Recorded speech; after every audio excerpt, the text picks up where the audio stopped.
ಪರಮ ಪ್ರಣಯದ ಕ್ರೋಧದಿಂದಲೇ ನೆರೆವ ಚುಂಬನದ ಅಧರ ಪಾನದ ವೀಳ್ಯ ಘಟಿಗೆಯಲ್ಲಿ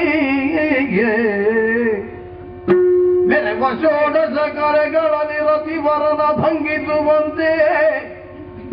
ಇತ್ತಲು ನಿರದಿ ಕುಕ್ಕುಟಗುಗೆ ಕೂಗೆ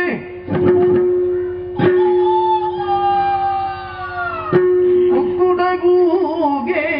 ಸವಿ ಮನ ಬೆಚ್ಚಿ ಹರಿಗೊರೆಗೆ ಹೇಳಿದೆಯ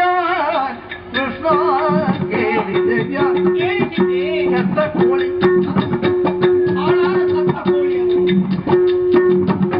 ಕೆತ್ತ ಕೋಳಿ ಕೂಗುವಂತ ಧ್ವನಿಯ ತಾಳಿದು ಮುಂದೇನು ಭಗವಾನ ಕೇಳಿದೆಯ ಕೃಷ್ಣ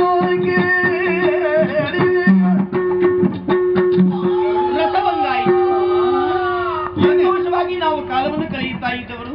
ಈ ಹೊತ್ತು ಹೀಗೆ ಇರಲಿ ಅಂತ ಬಯಸಿಕೊಂಡವಳು ನಾನು.